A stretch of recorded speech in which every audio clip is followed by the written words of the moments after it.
আজকে 21শে ফেব্রুয়ারি তোমরা তাদের উদ্দেশ্যে মাগফিরাত কামনা করবা। যারা মারা গিয়েছে তাদের কি কোনো হক আছে না নেই? বলেন যারা ভাষা শহীদ তাদেরকে আমাদের যা বেঁচে আছে আমাদের কি কোনো অধিকার আছে না নেই? আর তারা যে জীবন দিয়ে গেল তাদের কোনো হক নেই? তাদের হক কি? কবরে ড্যান্স পৌঁছানো, কবরে গান পৌঁছানো? আরে কথা বল, যত শহীদ মিনার সব ভলিউম দিয়ে গান বাজতেছে আর আর গান। আচ্ছা আপনি যদি 1000 বার বলেন, সবাই মিলে যদি বলেন 1000 বার যদি বলা, বলে ভাই ঠিক আছে 1000 বার সবাই বলো, আমার ভাই রক্তে রাঙানো 21শে ফেব্রুয়ারি আমি কি ভুলিতে পারি। বলে এটা 1000 বার করে দোয়া হবে, তা কি পরিমাণ সওয়াব হবে? কি কথা বললেন না কেউ? 1000 বার এই গানটাকে দোয়া করবে, তা কি পরিমাণ সওয়াব হবে? অথবা সবাই মিলে গাবে সালাম সালাম হাজার সালাম সকল শহীদ স্মরণে আমার গান রেখে যেতে চাই তাদের স্মৃতির চরণে। 1000 বার গালেন, 1000 আপনি বলে দিল, ইমাম সাহেব বলবেন 1000 বার করে মোনাজাত হবে। তো 1000 বার যদি এই গানগুলো গায় তা কি পরিমাণ সওয়াব দেব? জোরে বলেন কি পরিমাণ সওয়াব হবে? 21শে ফেব্রুয়ারি ভাষা দিবস। এই আল্লামাউল বায়ান, আমি তোমাদেরকে ভাষা শিক্ষা দিয়েছি। আল্লাহ পাক বলেন ভাষার দাম আছে, ভাষার এত দাম। আল্লাহ পাক বলেন ভাষার এত মর্যাদা। এই পৃথিবীতে 6500 ভাষা আছে, 6500 ভাষা রয়েছে। আল্লাহ পাক যে ভাষায় তুমি আল্লাহকে ডাকো না কেন, সব ভাষায় আল্লাহকে ডাকলে আল্লাহ তাআলা শুনবে। আল্লাহু আকবার। যদি কবে আল্লাহুম্মা গফিরলি হাইয়িনা ওয়া মাইয়িতিনা ওয়া শাহিদিনা ওয়া গায়বিনা ওয়া সগীরিনা ওয়া কাবীরিনা, একজন মানুষ আরবিতে বলছে ওয়া সগীরিনা ওয়া কাবীরিনা, হে আল্লাহ আমার সগীরা গুনাহ মাফ করে দাও, আমার কবিরা গুনাহ মাফ করে দাও। আল্লাহু আকবার। তো একজন মানুষ বাংলায় বলতেছে রব্বুল আলামিন আমার ছোট গুনাহ তুমি মাফ করো, আমার বড় গুনাহ তুমি মাফ করে দাও। এখন বলেন আরবিটা আল্লাহ শুনবে আর বাংলাটা শুনবে না নাকি? আর সবাই বলেন বাংলা দোয়া বলে আল্লাহ বুঝবে? ভাইরা আমার বিশ্বাস করেন, আল্লাহ পাক বলেন আমি ভাষা এই জন্য শিক্ষা দিলাম, তোমরা যে ভাষায় আল্লাহকে ডাকো না কেন, যে ভাষায় আল্লাহর কিতাব তোমরা প্রকাশ করো না কেন, ইংরেজিতে যদি কেউ বলে লর্ড অলমাইটি আল্লাহ সুবহানাহু ওয়া তাআলা ইউ ফরগিভ মি, তো আল্লাহ তাআলা কি ইংরেজদের ভাষা বোঝে না? সবাই বলে বুঝবে না?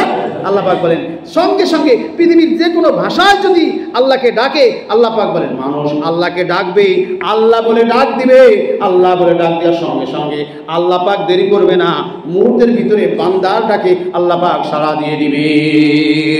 আল্লাহু আকবার।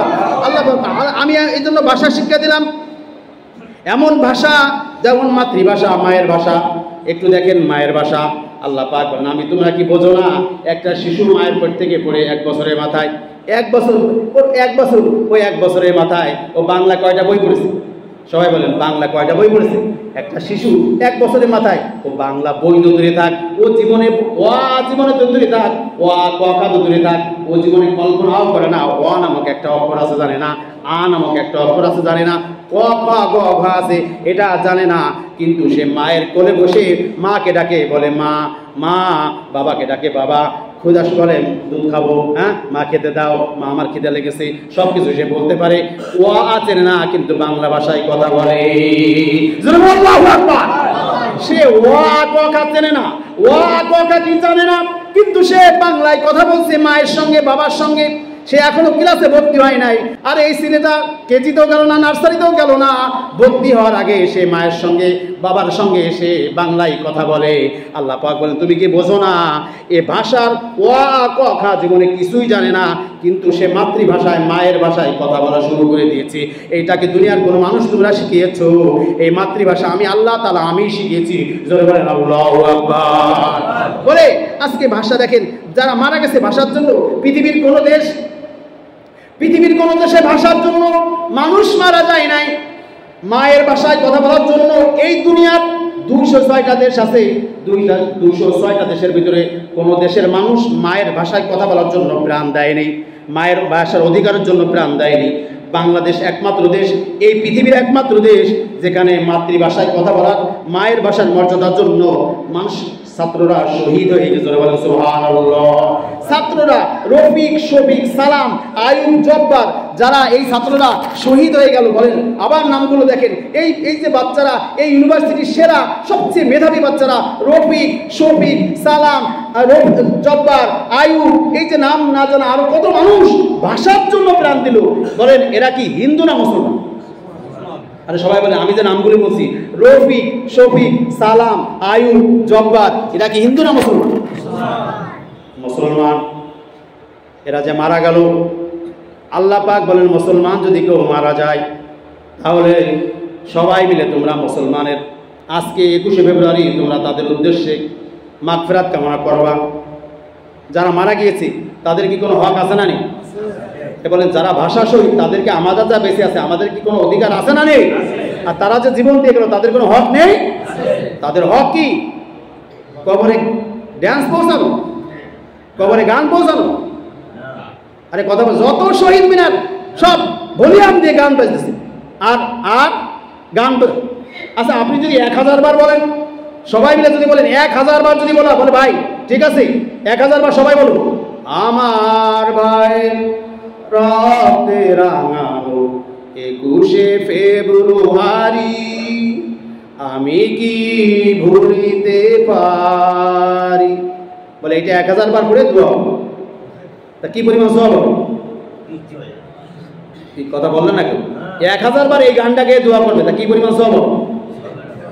অথবা সবাই মিলে গাবে, সালাম সালাম হাজার সালাম সকল শহীদ স্মরণে আমার গান রেখে যেতে চাই তাদের স্মৃতির চরণে।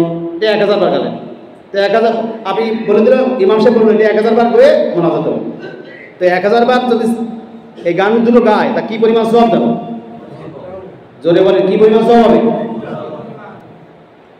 গুনাহ হওয়ার সম্ভাবনা আছে না নেই? তাহলে গুনাহ দিয়ে ওর কবরে কি পাঠাচ্ছে? আমি গান বাজনা তো সম্পূর্ণ হারাম, তো বাজনা দিচ্ছে, ওখানে ছেলেপেলে শহীদ মিনার ড্যান্স দিচ্ছে, শহীদ মিনার ফুল দিচ্ছে, সব কিছু করে এবার চলে আসে। মুসলমান সবাই যারা মারা গেছে তারা মুসলমান না হিন্দু? তা মুসলমান মারা যাওয়ার পরে কি করতে হবে তার পদ্ধতি ইসলামে নেই? সবাই বলেন এর পদ্ধতি, কবরে যারা চলে গেছে তাদের জন্য কি করা লাগবে তা সেটা কি কোরআন হাদিসে আছে না নেই? তা কোরআন হাদিসে আছে যে তোমরা তাদের মাগফিরাত কামনার জন্য পুরা আয়াতুল কুরসি পড়ো, তোমরা মাগফিরাত কামনার জন্য কুল আল্লাহ 3 বার পড়ো, না সূরা ফাতিহা পড়ো, কোরআন শরীফে একটা আয়াত পড়ে নাই আল্লাহুম্মা কুল্লি হাইয়িনা ওয়া মাইয়িতিনা, এই দোয়াগুলো পড়ে দোয়া। ভাইয়ের আমার, আজকে আমরা ভুল পথে চলেছি, যে ভুল পথে ওই সেই 52 সাল থেকে আজ পর্যন্ত ভুল পথ থেকে আমাদের সূত্রানোর আর কোনো লাইন আমরা পাইলাম না। আমরা